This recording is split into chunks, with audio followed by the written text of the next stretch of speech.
ಚಿತ್ರದುರ್ಗ ಜಿಲ್ಲೆಯ ಹೊಸದುರ್ಗ ತಾಲೂಕಿನಲ್ಲಿ ಹೃದಯ ವಿದ್ರಾವಕ ಕೊಲೆ ಪ್ರಕರಣವೊಂದು ಬೆಳಕಿಗೆ ಬಂದಿದೆ. ಮದುವೆ ಮಾಡಿಕೊಡಲಿಲ್ಲ ಎಂಬ ಒಂದೇ ಕಾರಣಕ್ಕೆ ಮಗನೊಬ್ಬ ತನ್ನ ತಂದೆಯನ್ನೇ ಕೊಲೆಗೈದಿರುವ ದುರ್ಘಟನೆ ಹೊಸದುರ್ಗ ತಾಲೂಕಿನ ಅತ್ತಿಘಟ್ಟ ಗ್ರಾಮದಲ್ಲಿ ನಡೆದಿದೆ. ಕೊಲೆಯಾದ ವೃದ್ಧನನ್ನ ಸಣ್ಣ ನಿಂಗಪ್ಪ ಎಂದು ಗುರುತಿಸಲಾಗಿದ್ದು, ವಯಸ್ಸು ಸುಮಾರು 60 ವರ್ಷ. ತಂದೆಯನ್ನ ಹತ್ಯೆಗೈದ ಆರೋಪಿ ಮಗ ಲಿಂಗರಾಜ್. ಪೊಲೀಸರು ನೀಡಿರುವ ಮಾಹಿತಿಯಂತೆ ಲಿಂಗರಾಜ್ ತನ್ನ ಮದುವೆ ವಿಚಾರವಾಗಿ ಹಲವು ದಿನಗಳಿಂದ ಮನೆಯಲ್ಲಿ ಗಲಾಟೆ ನಡೆಸುತ್ತಿದ್ದ ಎನ್ನಲಾಗಿದೆ. ಪೋಷಕರು ಮದುವೆ ಮಾಡಿಕೊಡುತ್ತಿಲ್ಲ ಎಂಬ ಕಾರಣಕ್ಕೆ ತಂದೆ ಸಣ್ಣ ನಿಂಗಪ್ಪನೊಂದಿಗೆ ಆಗಾಗ ಜಗಳವಾಗ್ತಿತ್ತು. ಘಟನೆಯ ದಿನ ರಾತ್ರಿ ಸಣ್ಣ ನಿಂಗಪ್ಪ ಮನೆಯೊಳಗೆ ನಿದ್ರಿಸುತ್ತಿದ್ದ ವೇಳೆ ಕೋಪಾವೇಶಗೊಂಡ ಲಿಂಗರಾಜ್ ಕಬ್ಬಿಣದ ರಾಡ್ನಿಂದ ತಂದೆಯ ತಲೆಗೆ ಬಲವಾಗಿ ಹೊಡೆದಿದ್ದಾನೆ. ತೀವ್ರ ಗಾಯಗೊಂಡ ಸಣ್ಣ ನಿಂಗಪ್ಪ ಸ್ಥಳದಲ್ಲೇ ಪ್ರಾಣ ಬಿಟ್ಟಿದ್ದಾರೆ. ಈ ಕೊಲೆ ವಿಷಯ ತಿಳಿಯುತ್ತಿದ್ದಂತೆಯೇ ಕುಟುಂಬಸ್ಥರು ಮತ್ತು ಗ್ರಾಮಸ್ಥರು ಹೊಸದುರ್ಗ ಪೊಲೀಸರಿಗೆ ಮಾಹಿತಿ ನೀಡಿದ್ದಾರೆ. ತಕ್ಷಣವೇ ಸ್ಥಳಕ್ಕೆ ಆಗಮಿಸಿದ ಹೊಸದುರ್ಗ ಪೊಲೀಸ್ ಠಾಣೆ ಸಿಬ್ಬಂದಿ ಪರಿಶೀಲನೆ ನಡೆಸಿದ್ದು, ಮೃತದೇಹವನ್ನು ಮರಣೋತ್ತರ ಪರೀಕ್ಷೆಗೆ ರವಾನಿಸಿದ್ದಾರೆ. ಘಟನಾ ಸ್ಥಳಕ್ಕೆ ಹೊಸದುರ್ಗ ಪೊಲೀಸ್ ಇನ್ಸ್ಪೆಕ್ಟರ್ ರಮೇಶ್ ಭೇಟಿ ನೀಡಿ ಪರಿಶೀಲನೆ ನಡೆಸಿದ್ದು, ಪ್ರಕರಣ ದಾಖಲಿಸಿಕೊಂಡಿದ್ದಾರೆ. ಆರೋಪಿಯಾದ ಲಿಂಗರಾಜನನ್ನ ಪೊಲೀಸರು ಬಂಧಿಸಿದ್ದು ತೀವ್ರ ವಿಚಾರಣೆ ನಡೆಸಲಾಗುತ್ತಿದೆ. ಮದುವೆ ವಿಚಾರದಿಂದ ಆರಂಭವಾದ ಕುಟುಂಬದ ಒಳಗಿನ ಕಲಹ ಕೊನೆಗೆ ಭೀಕರ ಕೊಲೆಗೆ ತಿರುಗಿರುವ ಘಟನೆ ಗ್ರಾಮದಲ್ಲಿ ಆಘಾತ ಮೂಡಿಸಿದೆ. ಹೊಸದುರ್ಗ ಪೊಲೀಸ್ ಠಾಣೆ ವ್ಯಾಪ್ತಿಯಲ್ಲಿ ಪ್ರಕರಣ ದಾಖಲಾಗಿದ್ದು, ಮುಂದಿನ ತನಿಖೆ ಮುಂದುವರೆದಿದೆ. ಅತ್ತಿಘಟ್ಟ ಗ್ರಾಮದಲ್ಲಿ ನಡೆದಂಥ ಒಂದು ಘಟನೆ ಇದು. ಲಿಂಗರಾಜ ಎಂಬ ಸಣ್ಣಿಂಗಪ್ಪನ ತಂದೆಗೆ ರಾತ್ರಿ ಸುಮಾರು 11 ಗಂಟೆ 11:30 ಸಮಯದಲ್ಲಿ ರಾಡಿನಿಂದ ತಲೆಗೆ ಹೊಡೆದು ಇವತ್ತು ಒಂದು ಜೀವ ಹೋಗೋಂಥ ಸ್ಥಿತಿ ಗ್ರಾಮದಲ್ಲಿ ನಡೆಯಿತು. ಲಿಂಗರಾಜು ಒಂದು ಸ್ವಲ್ಪ ಮಾನಸಿಕವಾಗಿ ಈಗ 8 ರಿಂದ 10 ವರ್ಷದಿಂದ ಮಾನಸಿಕವಾಗಿ ಅವನು ಟ್ಯಾಬ್ಲೆಟ್ಗಳನ್ನ ತಗೊಂತಾ ಇದ್ದ.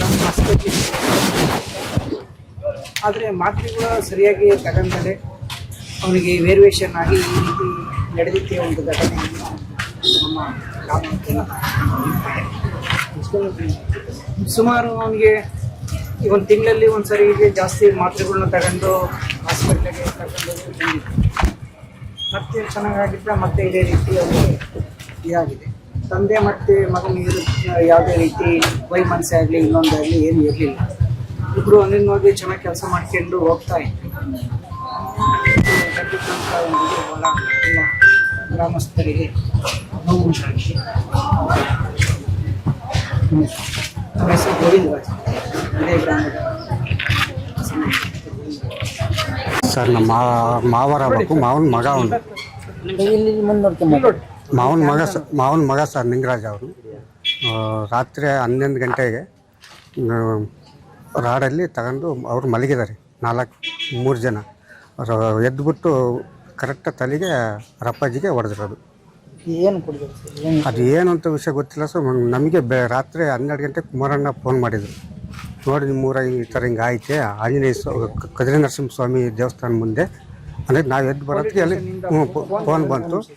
ಫೋನ್ ಹಿಂಗೆ ಕೇಳೋದಕ್ಕೆ ಅಲ್ಲಿ ಬಂದು ನೋಡೋದಕ್ಕೆ ಇಲ್ಲಿ ಈ ಥರ ಹಿಂಗೆ ಆಗಿತ್ತು. ಅವಾಗ ನಾವು ಹಾಸ್ಪಿಟ್ಲ್ ಹತ್ರ ಹೋಗಿದ್ವಿ. ಅವ ಮತ್ತೆ ಸ್ಟೇಷನಿಗೆ ಹೋಗಿ ಮಾಹಿತಿ ತಿಳಿಸಿದ್ವಿ. ಏನೋ ತೊಂದರೆ ಇತ್ತು ಸರ್?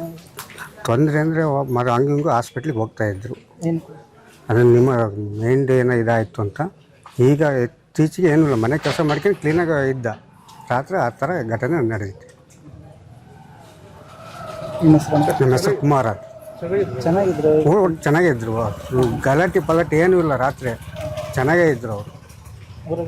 ಊರಾಗೆ ಏನೂ ಇಲ್ಲ, ಸಮಸ್ಯೆನೇ ಇರಲಿಲ್ಲ. ಮಂಗಿರೋ ಜಾಗದಾಗ ಹೊಡೆದಿರೋದು. ಯಾಕಂತ ಗೊತ್ತಿಲ್ಲ. ಇಲ್ಲ.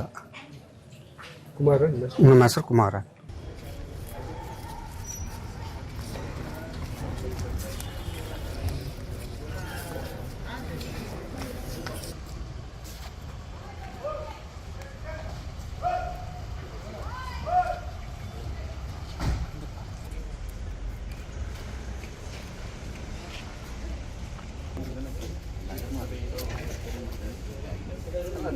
ನೀವು ವೈಟ್ರೆ ಸಾರಿಸಿ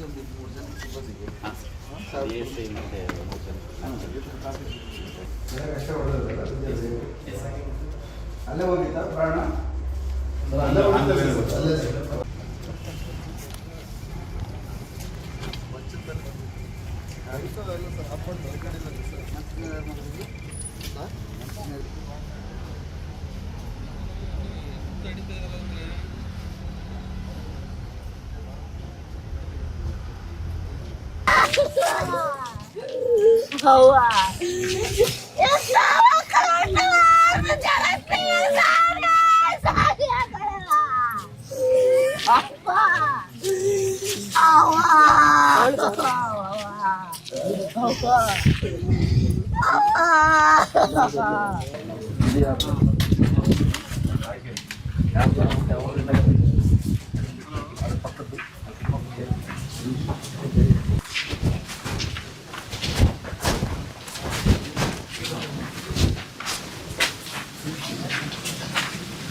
ಹಿಂಗಿತ್ತು ಹೆಚ್ಚಿಗೆ ಅಲಂಕಾರ ಆಗುತ್ತೆ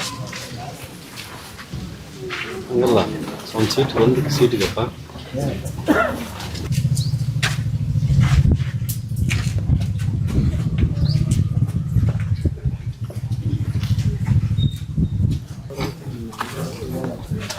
ಒಂದು